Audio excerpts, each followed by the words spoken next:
हळद रुसली कुंकू हसले या मालिकेच्या पुढील काही येणाऱ्या भागांचे अपडेट जाणून घेऊया आपल्या आजच्या या व्हिडिओमध्ये.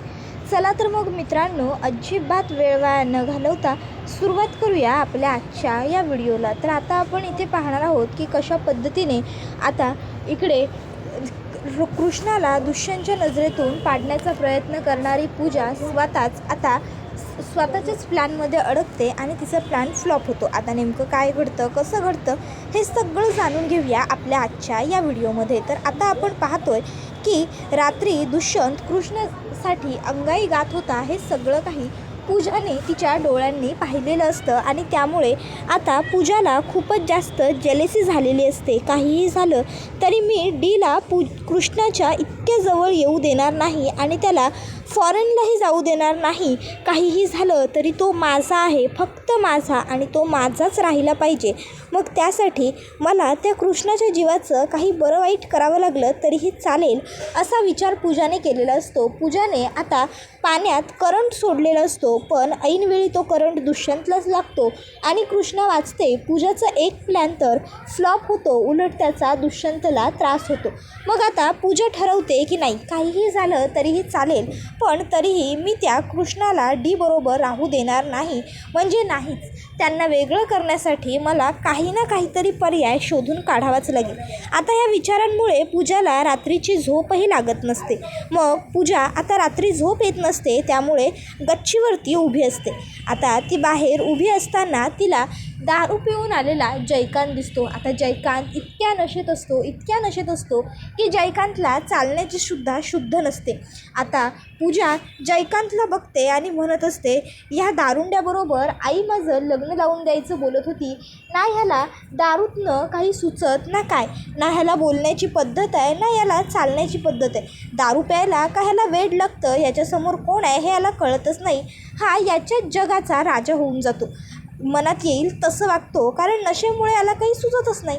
मग आता पूजाला एक उत्तम आणि भन्नाट आयडिया सुचते आणि ती म्हणजे नशेमुळे याला काही सुचतच नाही. जर नशेमुळे याला काही सुचत नाही तर नशेमुळे कृष्णालासुद्धा काही सुचणार नाही, म्हणजे माझा प्लॅन वर्क होईल. मग आता पूजा ठरवते की कृष्णाला काहीही करून दारू द्यायची आणि कृष्णा एकदा का दारू प्यायली की ती बाळजाबाईंना उलटं सुलटं बोलेल, तिच्या मनात येईल तसं वागेल. आणि एकदा का कृष्णा बाळजाबाईंना उलटं सुलटं बोलली दारूच्या नशेत की मग दुष्यंतला कृष्णाचा राग येईल आणि मग तो स्वतःहूनच कृष्णाला घराबाहेर काढेल आणि मला घरात त्याची बायको म्हणून घेऊन येईल आणि आम्ही दोघंजणं कायम स्वरूपासाठी एकत्र राहू, असा विचार आता पूजाने केलेला असतो. आणि मग आता पूजा विचार करते, पण जर मला कृष्णाला सरबतातून वगैरे दारू द्यायची असेल तर त्यासाठी घरात सरबत बनवायला हवा किंवा सरबत आणायला हवा. पण असं कुठलं कारण आहे की ज्यासाठी कृष्णा स्वतःहून घरामध्ये सरबत बनवेल किंवा आणायला सांगेल? कारण कृष्णाला दारू देणं तितकंसं सोपं काम नाही आहे आणि मी तिला डायरेक्ट जाऊनसुद्धा प्यायला सांगू शकत नाही. कारण जर मी तिला डायरेक्ट काही प्यायला दिलं आणि नंतरनं तिने सांगितलं की तिला ते मी दिलं होतं तर खूप मोठी गडबड होऊन जाऊ शकते. काहीतरी या सगळ्यावरती सुद्धा सोल्युशन काढावं लागेल. कृष्णाला सरबतातून तर दारू द्यायची, पण ती कशी, हा आता पूजाला प्रश्न पडलेला असतो. पूजा आता विचार करत असते, म्हणत असते, ओ गॉड, काहीतरी मला आता सोल्युशन तूच दे. एवढा मार्ग तर सुचवलायस, यापुढेही सुचव. काहीही झालं तरी कृष्णाला मला माझ्या डीपासून लांब ठेवायचं आहे, म्हणजे आहे. त्यासाठी मला जे काही करावं लागेल ना ते सगळं मी करायला तयार आहे.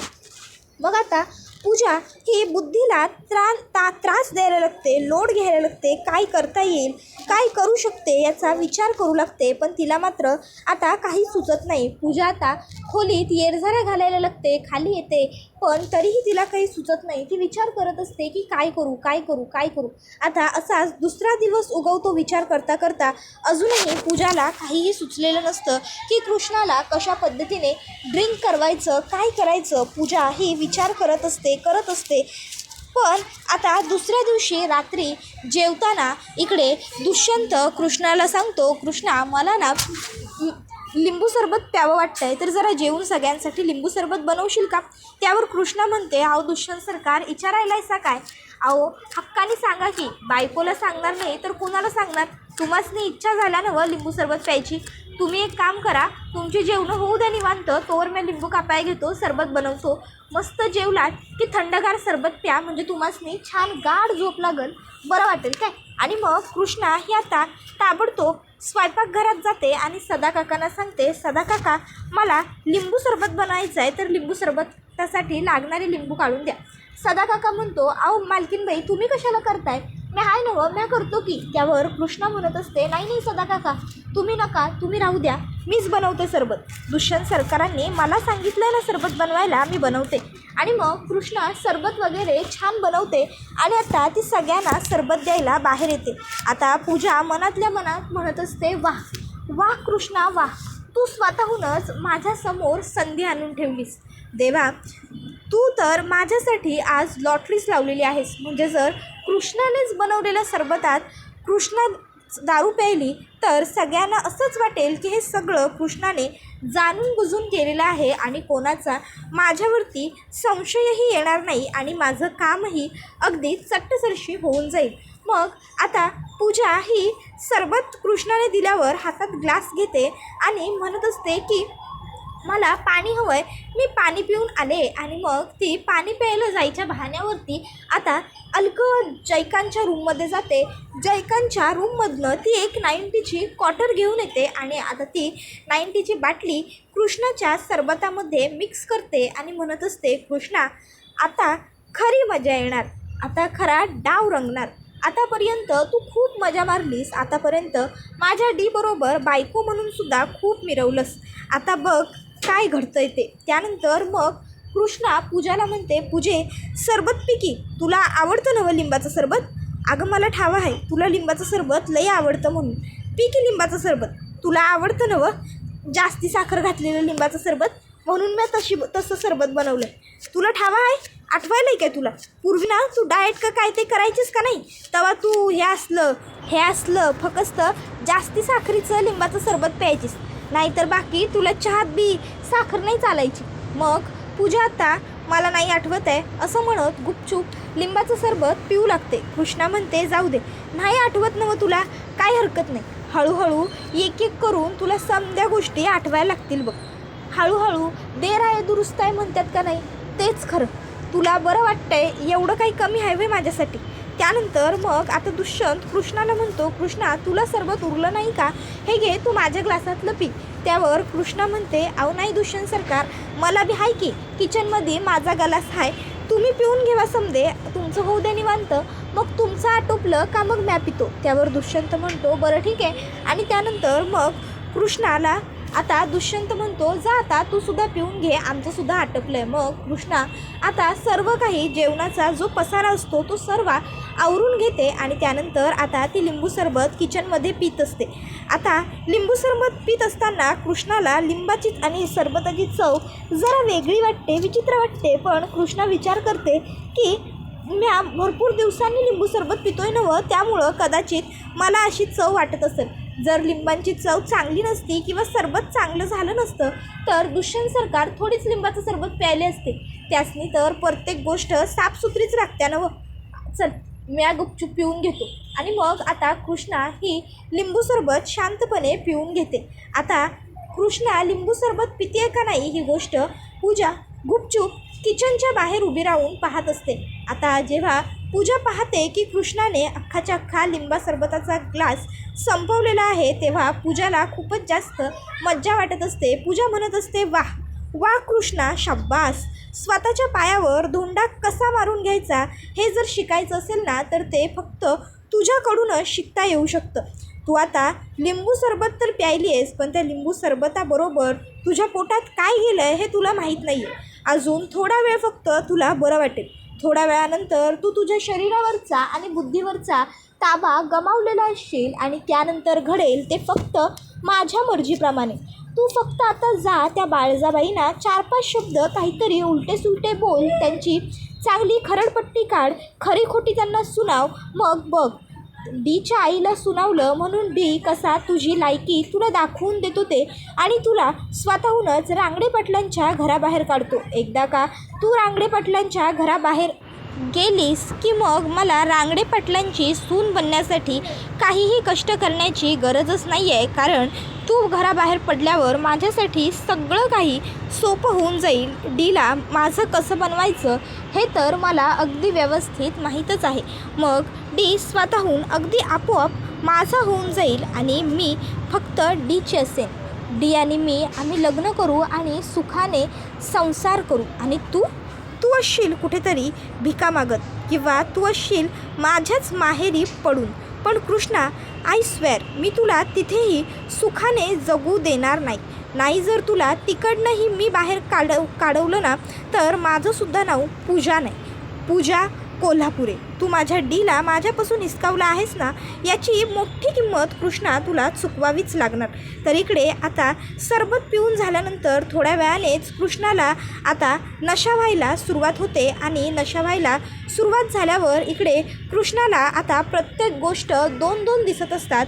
कृष्णा आता नशेत आल्यावर तिला आता नोकर विचारतो, वहिनीसाहेब तुम्हासनी काय व्हायला लागलं काय? त्यावर कृष्णा म्हणते, मला भारी वाटायलं आहे. त्यावर नोकर म्हणतो, काय? त्यावर कृष्णा सांगत असते, भारी तुम्हासनी नाही माहिती होय, भारी वाटायलं आहे म्हणजे काय ते? अहो असं भारीच वाटायलं आहे. आणि मग कृष्णा गोल गिरक्या घ्यायला लागते नोकरासमोर.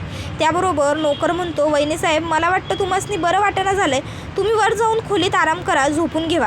त्याबरोबर कृष्णा म्हणते, दुष्यंत सरकार कुठं आहेत?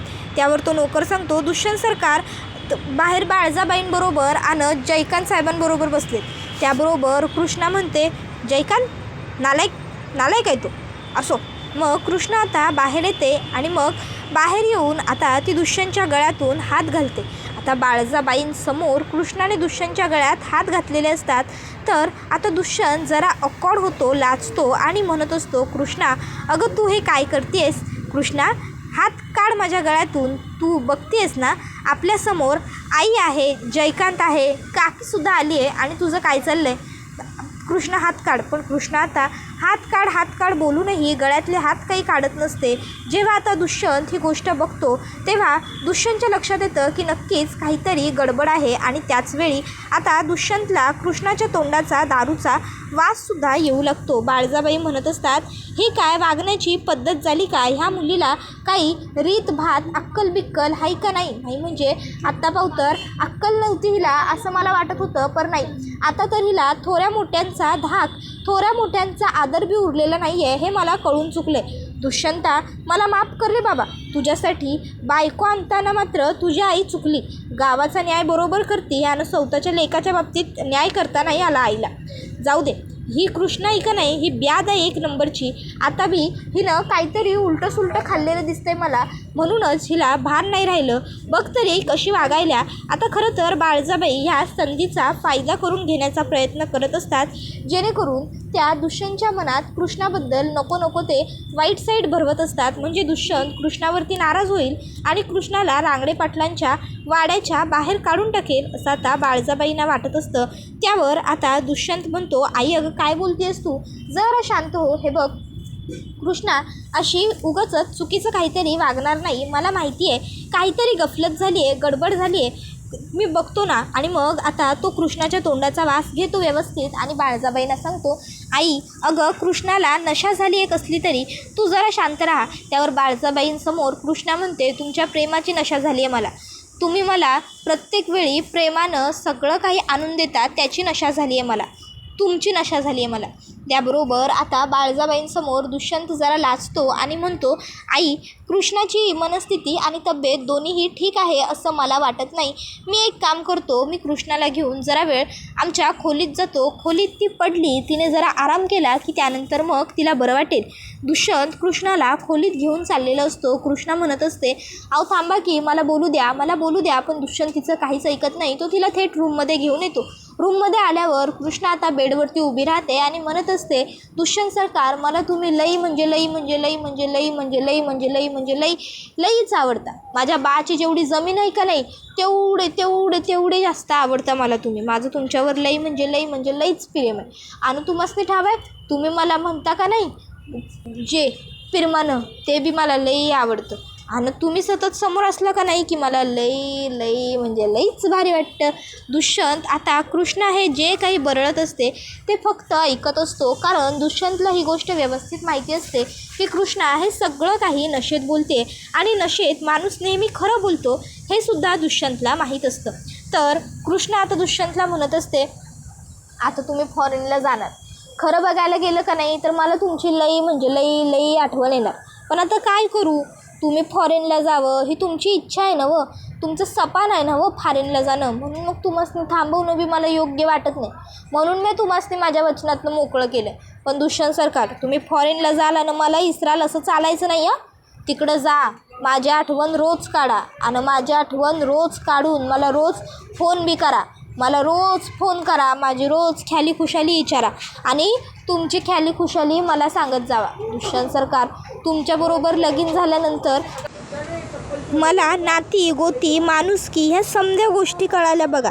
आता असंच कायम तुम्ही माझ्याबरोबर राहा. तुम्ही बरोबर असाल ना तर मग दुसरं मला काय बी नको. माझ्या आयुष्यात तुम्ही घावलात आणि समद घावलं बघा मला.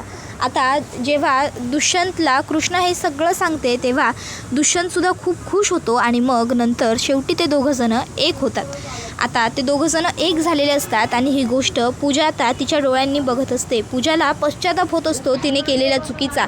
तिला वाटत असतं की मी जर हे असं काहीतरी केलं असतं तर कृष्णा दारूच्या नशेत त्या बाळजाबाईला काहीतरी बोलली असती आणि कृष्णाने आपल्या आईचा पान उतारा केला म्हणून कृष्णावरती भडकला असता आणि या काळुंदरीला त्याने घराबाहेर काढलं असतं. पण तसं तर काही घडलं नाहीच.